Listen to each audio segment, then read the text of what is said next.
Разориться на электричестве. Сколько потратили за зиму на отопление? Борьба с гололедом. Кто спасает поселковых? Необычная спортплощадка. Разрешать ли детям прыгать из окон? Доверь козлу капусту. Проверяем поговорку в деле. Добрый день, дорогие наши зрители. Сегодня мы рассказываем о том, сколько денег у нас ушло за зиму на электричество. Электричеством мы отапливаем дом. Видите, я стою на фоне батареи, там у нас течет антифриз, который подогревается электрическим котлом. Один из зрителей, спасибо, спросил нас, чем же мы топимся. Вот отапливаем дом, как уже сказал, электроэнергией. Дом у нас 160 квадратных метров, нижний этаж 80 квадратных метров. И, как вы видите, у нас довольно большие, практически панорамные окна, через которых возможны большие теплопотери. Но проверяли тепловизором. На самом деле стекла качественные, стеклопакеты двойные, с газом внутри. И потери через них не столь большие, сколько по периметру. Ой, подождите, я же на улице оставила гостей, обещала сейчас выйти. И дети мои там вместе с папой. Весна пришла. Да, весне дорогу. Весне дорогу. Видите, как приезжают к нам гости? Знаю, в одном популярном блоге о деревенской жизни его ведущего постоянно упрекают, что он эксплуатирует гостей. Так вот, знаете, не он один. Но на самом деле это у нас такие замечательные гости, которые сами эксплуатируются. Которые устали от умственного труда в Москве, и нам нужна абсолютно смена деятельности. Нам хлеба не надо, работы давай. Надо, нам антистресс. Борьба с гололедом – это повестка на весь март для деревенских жителей. Наша тренировочная загородная база. Дети учатся прыгать. Лучше так, чем никак. Самое главное ловлю, проверить, чтобы под снегом ничего не было. Опа, давай, Софа, ты теперь. Сначала размялись в зоне прыжков с малой высоты, теперь перешли на большую высоту. Елочка, гори! Молодец, Софа. Ух ты. Раз, два, три, елочка, гори! Молодец, Лада. На самом деле мы не настаиваем, дорогие наши зрители, не настаиваем. Говорим, что женщинам надо наслаждаться свежим воздухом просто. Но гости говорят, что физической нагрузки в городской среде не хватает. Давайте. Как у нас две бабочки машут крылышками, а? Вот так машут крылышками, да? Вот так вот.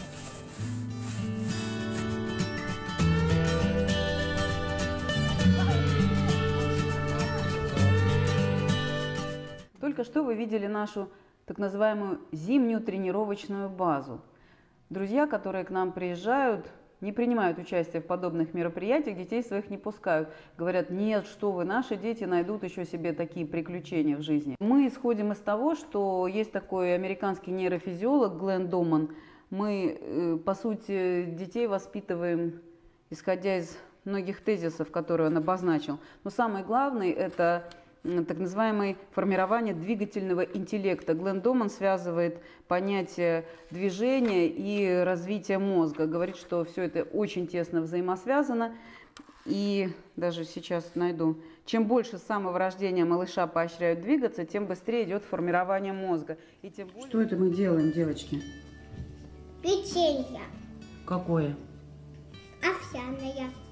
А что это кладете вы такое красивое? Ягодки. Ягодки. Какие? Классные, кисленькие. А как они называются? Смородина. Смородина, думаете? Может, брусника? Да. Я уже положила. Назад, когда мы строили дом, 8 лет назад, Проанализировав все возможные системы отопления, Газгольдер, возможность использования Газгольдера, либо твердотопливные котлы, либо просто печи на дровах, мы пришли к выводу, что стоимость оборудования установки настолько высока, например, с Газгольдером, что можно много лет топить дом электричеством, и он все равно будет выгоднее финансово, нежели устанавливать Газгольдер. Еще к тому же в поселке у нас остается перспектива подключения к магистральному газу. Во всяком случае, мы на это надеемся. Привел вас в котельную. Здесь раскрою все секреты по отоплению. Когда решали, что купить, купил индукционный котел, у которого КПД близко к 100%. Ну, это и инновационная технология. Я люблю все новое. Но, как оказалось, он очень сильно шумит. Вот, а жена очень требовательна к звукам, ну, пришлось его сдать. Хотя дело, как меня заверяли разработчики, только лишь было в прошивке. С помощью котла можно регулировать температуру теплоносителя, также можно регулировать потребляемую мощность, ну и как информативно показывает количество, давления в системе. Вот. Но все настройки мы делаем в комнате, там установлен температурный датчик, который в зависимости от дня недели и времени суток по температуре включает или выключает этот самый котел. Здесь у нас под лестницей температурный датчик. Он выставлен таким образом, чтобы максимально использовать ночной тариф. То есть ночью отопление полностью работает, а днем частично включается, выключается. Вот он установлен внизу, но на самом деле это ошибка, потому что его неудобно регулировать. В этом датчике 4 режима температурных. Утро, день, вечер и ночь. Перед началом отопительного сезона обычно подливаю литров 5 антифриза, вот устанавливаю давление 2,5 вот, по манометру, потому что часть вырабатывается. А мы пришли в соседнюю деревню к своим знакомым узнать, что за пополнение у них. Кто-то у них в семье новый появился. Несмотря на то, что в доме сейчас ремонтные работы, хозяева благосклонно согласились нас принять. Кто это? Кто это? Лёлик, Болик, где вы есть? Вот, завидел. Из низок пьют, а третий еще из соски. Он им не конкурент. Он только не может понять, что они делают. Все. Ну погладь скорее ладошь. Погладь, какой хороший. Они у нас купались в душе, они чистенькие. Все абсолютно чисто. Ты ж слышишь, они не пахнут даже. Пришли проверять знаменитую поговорку «Пусти козла в огород, всю капусту съест». Взяли с собой кочерышку, но оказалось рано еще. Козлята молочком только питаются. Нина Сергеевна, как у вас такое сокровище появилось? Невзначай. Мы пошли к Светлане в гости посмотреть ее живность. Любовались. Она нам предъявляет новорожденных козлят. Милашки самые натуральные.